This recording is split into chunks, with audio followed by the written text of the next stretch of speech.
Auggie is obsessed with finding the killer of Rodrick's 6 children. He has a board full of clues and evidence. Rodrick surprises him by inviting him to his old spooky house. He says he'll reveal all his crimes, 73 in total, and one more that Auggie doesn't know about. He will also tell Auggie the truth about how his children died.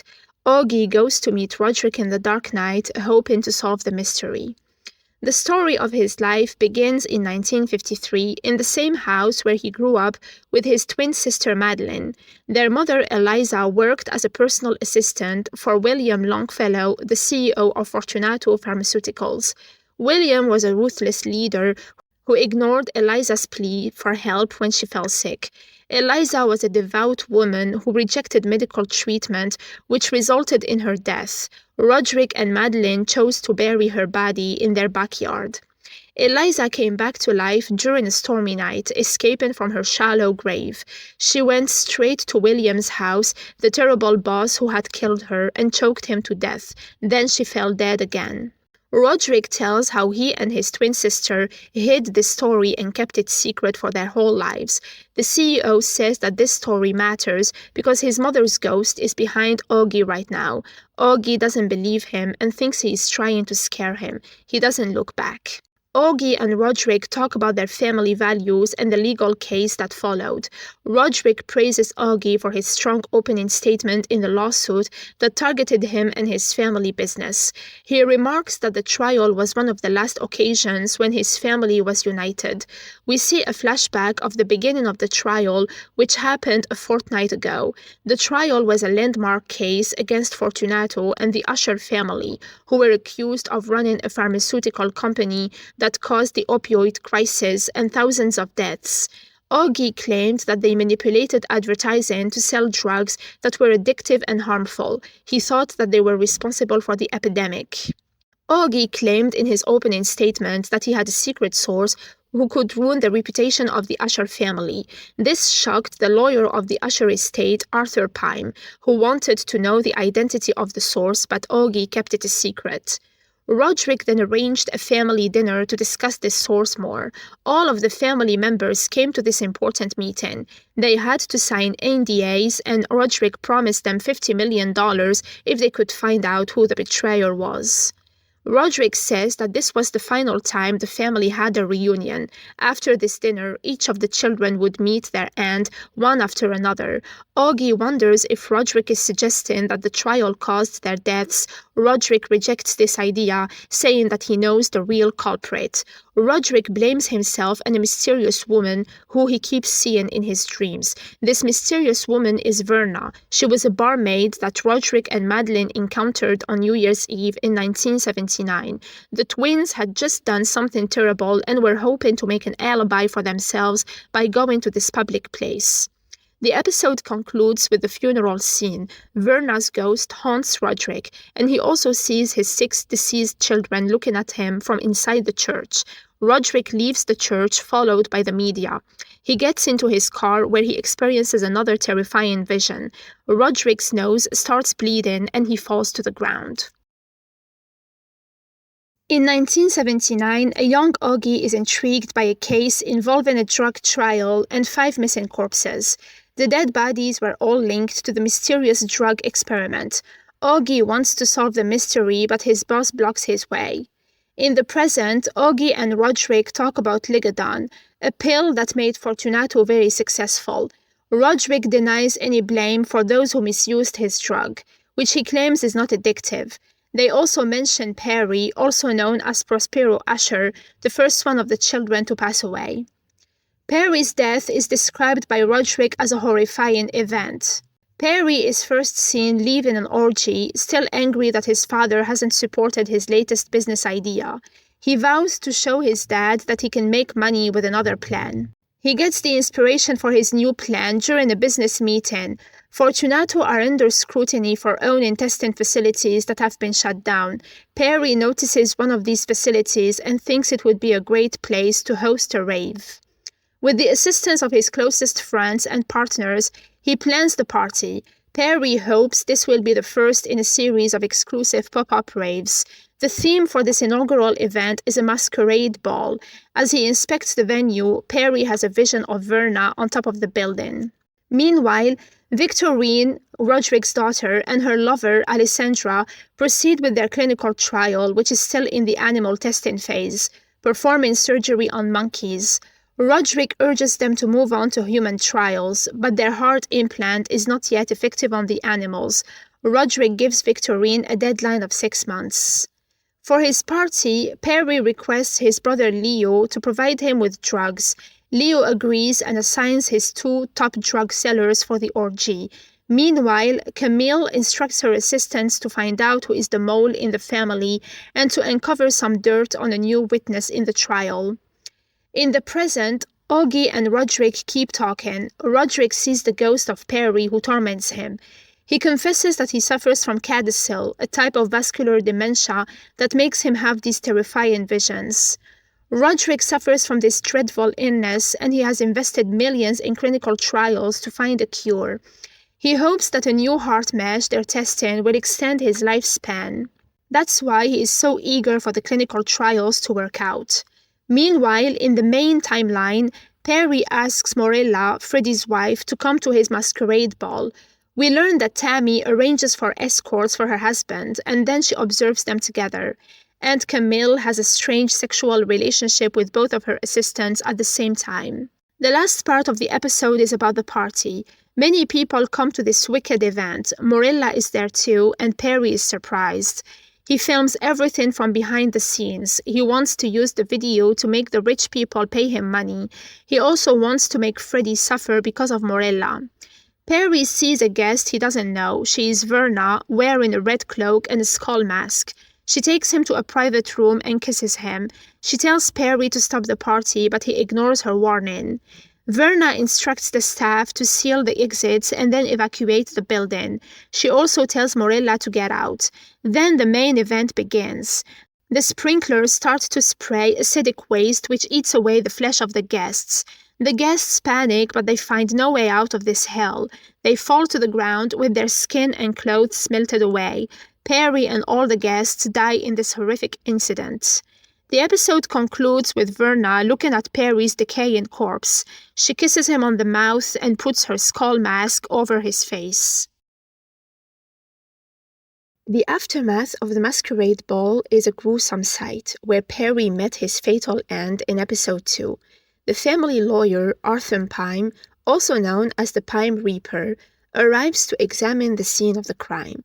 He discovers Perry's phone and the skeleton mask, and notices the many cameras on the walls. He also finds a living person among the decaying bodies. Rodrick reveals the motive behind this carnage in the present. He'd stored medical waste in the rooftop tanks to avoid paying penalties. The waste was highly corrosive. Rodrick planned to dispose of it during the demolition, but he never did. He blames Perry's foolishness and calls it a terrible accident, denying any accountability. The waitstaff's sudden departure puzzles Auggie. He thinks something is wrong. In the flashbacks, Rodrick, Arthur, and Madlin share his doubts. Arthur reveals that this event has killed 78 people. Madlin is concerned about the drop in stock prices. Then Freddie arrives. His wife Morella is the only one who survived. The family meets to talk about the consequences of this terrible tragedy. Camille handles the PR for the company. She explains her strategies for the future. Rodrick keeps blaming others and clashes with Freddie over the site that was shut down. Camille consults with her assistants Toby and Tina, who have been investigating Victorine's clinical trials for any flaws. They found out that the data is not consistent. They're hiding the number of animals that have died. Camille then goes to Leo's apartment to prepare him for the interviews tomorrow. But Leo has already taken a lot of drugs and is not in a condition to talk about plans. He chooses to get extremely drunk as a way of coping with his loss. Rodrick hears Auggie's doubts about the current drug situation. Auggie tells him that Perry had Monty in his blood, a street-made version of Ligadon. Rodrick feels a sudden chill as someone grabs his shoulders and sees Camille's ghost behind him. She seems to be the next victim. Rodrick is shaken by this vision and breaks his glass in fury. He expresses his remorse for Ligadon, but he still denies his responsibility, saying that he didn't create the drug, it was someone else's fault. The past reveals more about Ligadon's origins. Rufus Griswold, the CEO of Fortunato, buys the company that produces Ligadon in the 70s, after taking Rodrick's idea as his own. Rodrick listens to Madlin's advice and tries to befriend Rufus, hoping to get his revenge someday. In the present, Arthur has found out the identity of everyone who attended the party, except for a mysterious woman. This confirms that Verna is not a figment of imagination, but a real being or something similar. The security cameras have recorded her image. Arthur says that the staff felt an urge to leave the building, but they don't remember Verna telling them to do so. Madlin is doubtful of Verna's intentions. In the third installment, Verna has many roles to play. She fakes being a patient at the clinic, using the name Pamela Clem. Victorine sees her file and invites her to join the human trials. She also acts as an escort for Bill and Tammy, introducing herself as Candy. Meanwhile, Lenor visits her mom in the hospital. Morella wakes up and freaks out, tearing off the bandages from her face. Then Toby and Tina, Camille's assistants, dump their boss. Camille is not happy about this and kicks them out. Camille decides to find out the truth about the clinical trials by herself. She goes to the Rue building and meets Verna, who is pretending to be a security guard. Verna tries to stop Camille from entering the forbidden area. Camille ignores Verna and pushes her way through. Camille takes pictures of the monkeys that have been used for experiments as they're in their cages. Verna shows up again, but this time she is in the body of a chimpanzee that escaped. She reveals the secrets of the project, how Victorine is lying about the results of the trial. Then Verna attacks Camille, killing her in a gruesome way. A Cat's Meow begins the fourth chapter.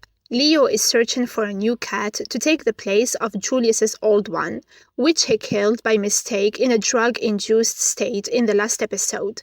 He meets Verna, the owner of the pet store, who tries to dissuade him from buying a black cat that looks just like the one he lost. Leo insists on getting the cat no matter the cost. He brings the cat home, but it doesn't go well. The cat attacks Leo's wrist. Then he learns that Camille is dead. He can't believe another one of his siblings is gone. He has a heated argument with the rest of the family at their next gathering. Leo declines to read a statement to the press that Madlin wants him to. Without Camille, the gang is in disarray, but Rodrick is bossy and demanding. He tells the siblings to follow Madlin's instructions without question. Arthur shows Madlin and Rodrick a video of Camille's death from the security cameras. They see a female guard, but the picture is blurry. Madlin suspects this could be the same woman who was at Perry's party, but she's not certain. She believes there is a connection, though. When the image is improved, Madlin and Rodrick immediately identify this mysterious woman. It's Verna. Next, Rodrick interrogates Victorine about the death of Camille. Victorine denies being the informant and claims that the trials aren't failing. She reveals that they're ready to test on humans as evidence of their success. Rodrick feels reassured that they're making progress. Later, Verna fills out the necessary forms to agree to the surgery. Freddie receives a burner phone from Arthur that belonged to Morella. He's shocked that his wife had another phone that he was unaware of. Arthur encourages him to unlock the phone, but he fails to do so. He tries using Morella's fingerprints and face recognition, but none of them work on the secret phone. The cat's eyes haunt Leo in the night, and he can't sleep. He discovers a dead rat in his bed. The cat keeps leaving him more unwanted presents around the flat, mocking him. Rodrick talks about Leo in the present, saying that his son vented his anger on the cat because of his sorrow. Rodrick is suddenly terrified by another vision of Leo's corpse falling between him and Auggie. The series then goes back to the 70s flashbacks, which reveal how Auggie and Rodrick met. Auggie was looking into Fortunato. He had uncovered fake signatures on crucial papers. Rodrick didn't know about them, but refused to help Auggie anyway. He was afraid of losing his job if he spoke up. Madlin made Rodrick keep quiet, but told him to talk to Auggie privately. Meanwhile, in the main plot, Tammy sees Verna on Bill's online fitness session. She confronts her husband about it at home, but he claims he didn't notice her during the exercise. Rodrick begins to experience his own terrifying visions. He reveals to Madlin that he suffers from codicil, the same condition that their mother had. Leo keeps having trouble with his sorrow and the crazy cat. While talking to Freddy, the cat attacks him and injures his eye. Then Leo discovers more dead animals around the flat. He decides to contact Verna to get rid of the cat as soon as possible. According to Verna, cats often behave like this and it's not a big deal. The cat then lunges at Leo, clawing his throat. Leo reacts by choking the cat, making one of its eyes pop out. Verna takes over the cat again, tormenting Leo. The episode concludes with Leo searching for the cat in his flat. He demolishes all the walls, going crazy in the process. Julius returns home and finds Leo in this state of madness. Leo sees the cat and Verna again, but Julius doesn't see them. They're only in Leo's mind. The feline perches on the ledge of the balcony. Leo runs after it and tumbles over the brink. Leo drops to the earth below. He dies on impact from this huge fall from the 7th floor. The story starts with a nod to Edgar Allan Poe's The Raven. Rodrick looks at a raven stuffed with taxidermy at the New Year's Eve party of 1979. He and Verna talk about the bird before the countdown to midnight. Then his sister tells him to kiss a guest, and he does. Madlin and Verna also share a kiss as the new year begins. Back in the present, Auggie wants to know more about that night.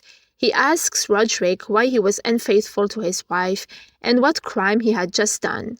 Auggie urges Rodrick to admit his guilt. Rodrick resumes his story, recounting the funeral of his first 3 children who died. As he bids farewell to Perry, Camille, and Leo, his visions become more terrifying. He sees their corpses and a menacing jester who torments him.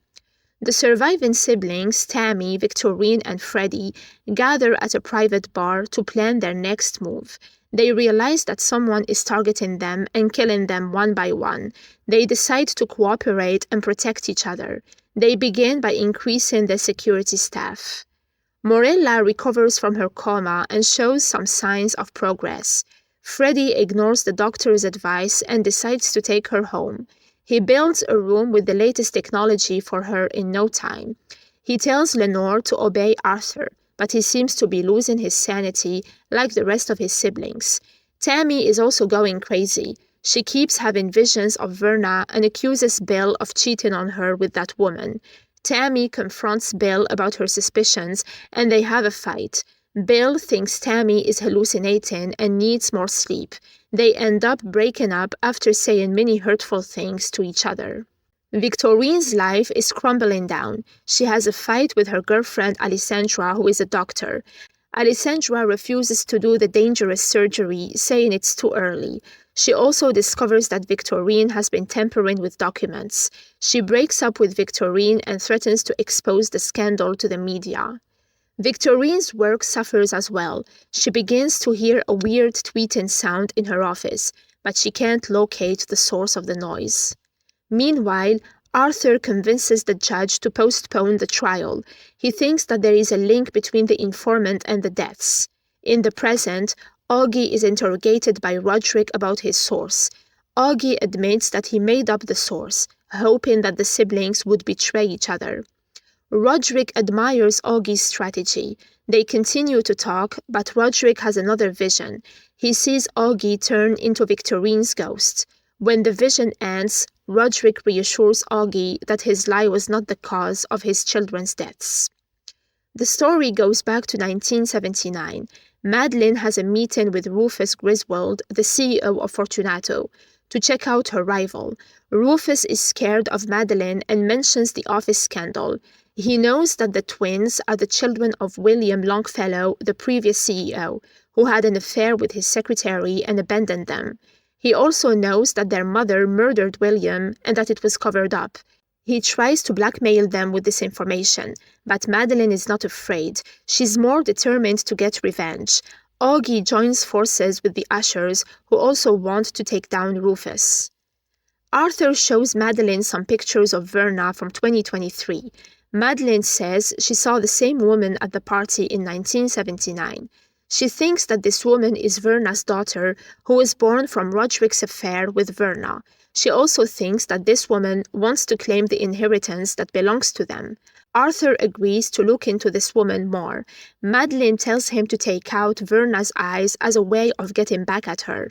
At the same time, Victorine is losing her mind. She destroys the office, trying to find what is making the noise. Rodrick thinks about killing himself, but he can't do it. He meets Victorine later. The sounds are too loud for her to ignore, even with music playing. Rodrick hears them as well and wonders what they are. Then a flash of memory comes to Victorine. She remembers the fight she had with Alessandra and how she threw something at her in anger. It hit Alessandra's head and she died in the confusion. Rodrick and Victorine follow the noise and discover its origin. As she inserted the heart device into Alessandra's lifeless body, Victorine heard the eerie sound it made. She suddenly realizes that she killed Alessandra, that she was the cause of her death. Overcome with guilt and grief, she plunges a knife into her own chest. The story focuses on Tammy, one of the Usher siblings. She is getting ready for her launch party, but she is so exhausted that she can barely stand. She also keeps losing track of time and forgetting things. This might be because of her lack of sleep or Verna's influence. The mysterious woman lurks in Tammy's apartment. Tammy thinks she's going crazy and takes sleeping pills to fight this sickness. Auggie doubts the veracity of Rodrick's stories. He wonders how Rodrick knows so much about the personal lives of the dead. Rodrick reveals that he has more than just visions of the deceased. He can also hear their voices. He says that they are the ones who share these details with him. They want him to tell their stories truthfully. Meanwhile, in the main timeline, Rodrick is conversing with the dead once more. He's stained with blood after witnessing Victorine's suicide. His sister Madlin comes to console him. He tells her that he took out the heart device himself, which explains the blood. He also tells her that he saw Victorine end her life with his own eyes, and that Verna is not to blame. Madlin is not convinced, though. The news soon reports the recent deaths. Arthur goes to another crime scene and collects important evidence from the police. He finds Verna's file from the trials, which has her home address. Arthur follows this clue, but it leads him to the house where Rodrick and Madlin grew up. The attorney realizes that this is all part of Verna's game. Auggie asks if Arthur ever caught Verna. Rodrick says he did, but not that day.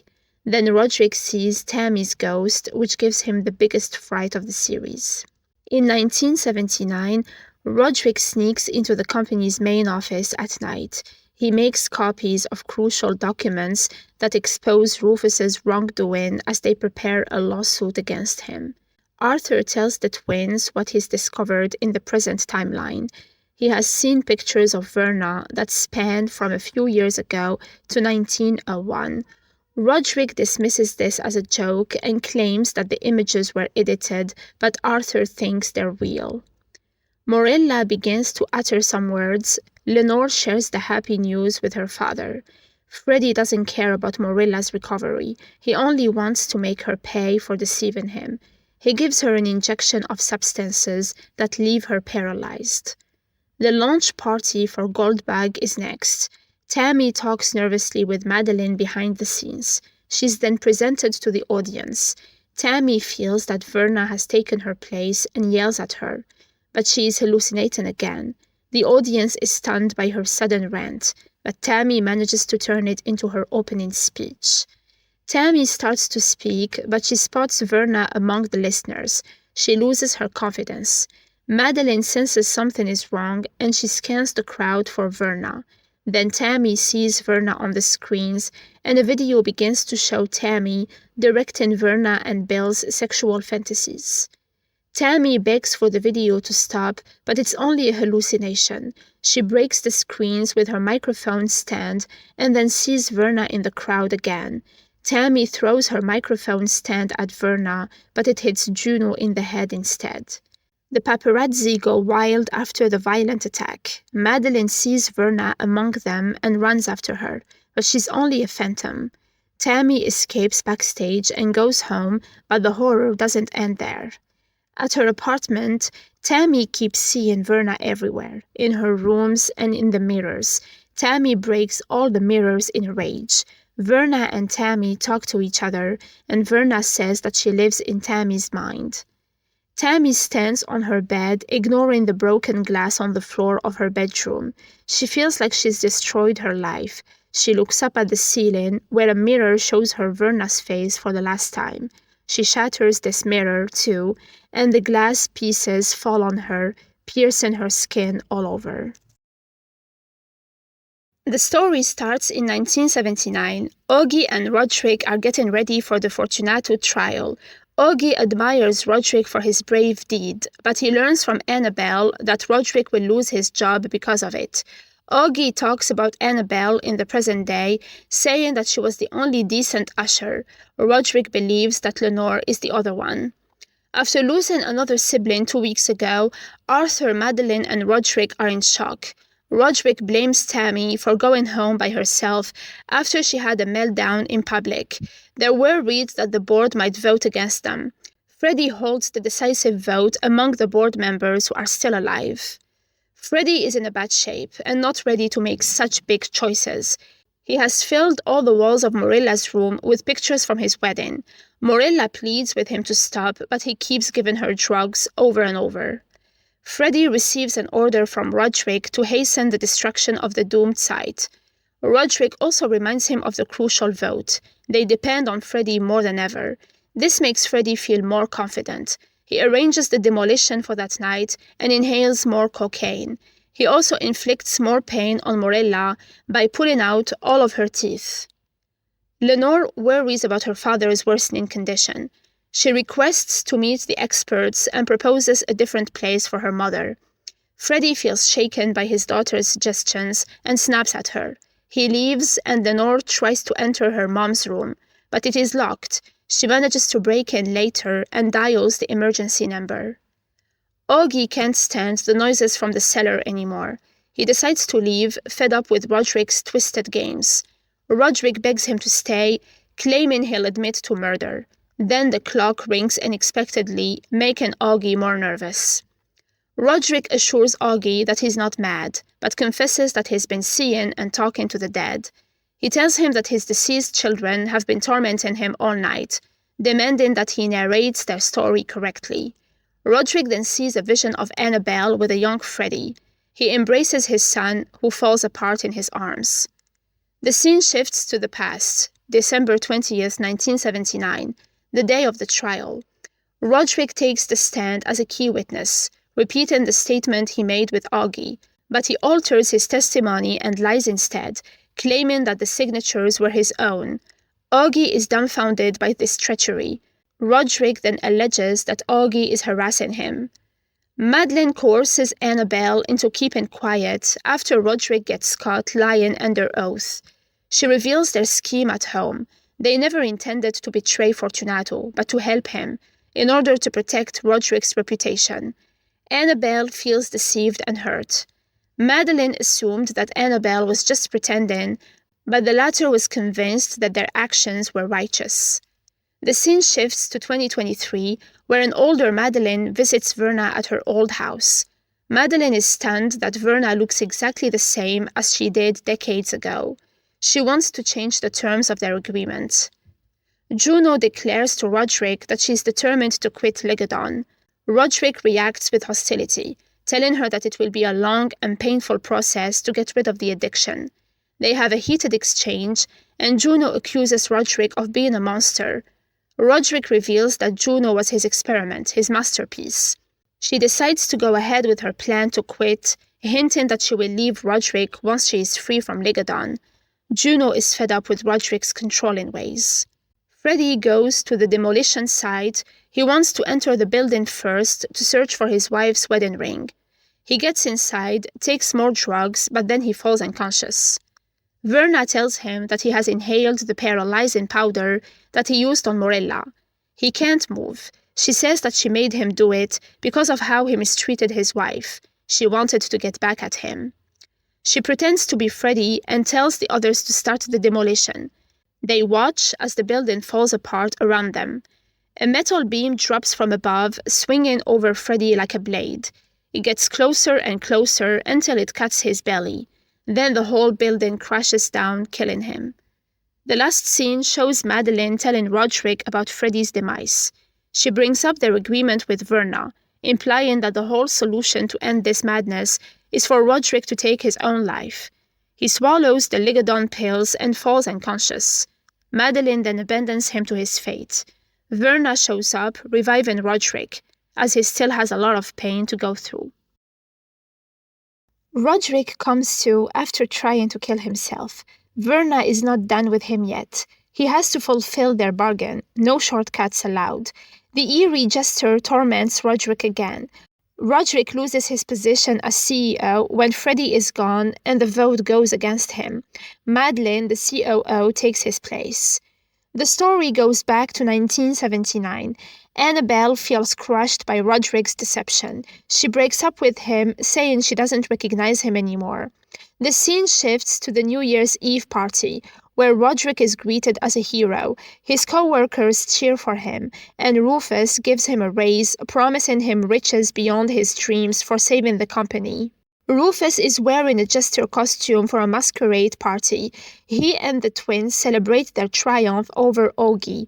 Madlin seduces Rufus and then poisons him with cyanide. They drag him to the lowest floor and tie him up. They seal him behind a wall of bricks in a gruesome death. Rufus gasps for air behind the wall. He begs them to let him go, but they have their scheme ready. The building will be empty for the holidays. His corpse will never be found. They will claim that he ran away. They will take his place and erase the company's history of crimes. They hear Rufus's bells of jest still tinkling from behind the wall. This sound will torment them in their future days. They agree on what to tell and move on to the next place. There they encounter Verna, the unholy being who can travel through time and space. Verna is already aware of Rufus's demise. She gives them the opportunity to escape this murder, to never face any charges for their crimes in their whole lives. They will have a fortune for life. All Verna asks for is that the Usher's lineage ends at once. Rodrick and Madlin will perish together, and so will their offspring. Rodrick and Madlin accept the conditions right away and depart. Rodrick confesses in the present that they were skeptical at first, that they ignored it and never mentioned it again. The police never discovered Rufus's corpse. Rodrick became the CEO, then they started working. In the main timeline, Arthur finds Verna at the twins' old house. He injects and kills her, but of course, this demon is not so easy to kill. Verna shows up again, proposing Arthur a similar bargain to the one she made with the twins, but he turns her down this time. It turns out that Lenor's fate is also sealed by the deal. Verna pays a visit to the sweet granddaughter next. She tells her how her family will benefit from her sacrifice. Lenor's mother will start a foundation in her name that will save millions of lives. Verna praises Lenor for her generosity and courage. She then gently touches her forehead, ending her life with compassion. Lenor's corpse is discovered by Rodrick, who is then tormented by her spirit and the Raven. He reunites with Madlin at their old home. They're the last of their lineage. Their fate is sealed. Madlin speaks of their achievements and how they influence the world. She says that they're not the cause of consumerism, but rather the answer. Madlin is satisfied with her work. She shares a drink with Rodrick and realizes that he's poisoned her. He entombs her alive as an Egyptian queen. This is the noise that Auggie and Rodrick have been hearing from the basement all night. Madlin breaks free from the cellar and assaults Rodrick, choking him to death. The house begins to collapse. Auggie gets out, but Rodrick and Madlin are buried under the rubble of the house as it falls apart. Auggie then notices the Raven on top of the remains of the Usher family home. Auggie tells the end of the story. He says that he was cleared of any charges with no one alive, and he quit. Juno got everything. She shut down the company and turned it into the Phoenix Foundation. Juno would gradually stop using Ligodon, and Arthur was caught for his crimes, having rejected Verna's offer. Auggie visits the Usher graves. He puts the recorder on Rodrick's grave. As he walks away, a raven hovers over the graves. Verna recites lines from Spirits of the Dead. Once Auggie leaves the graveyard, Verna shows up wearing black. She places a mask on Perry's tombstone, a phone on Camille's, Pluto's Gucci collar on Leo's, the heart mesh device on Victorine's gravestone, a gold-back brooch on Tamerlane's tombstone, and a bag of cocaine on Frederick's. She also places a black feather with a white rose on Lenor's stone. Verna puts the blue eye stones on Madlin's as well. Finally, she puts a drinking glass on Rodrick's gravestone.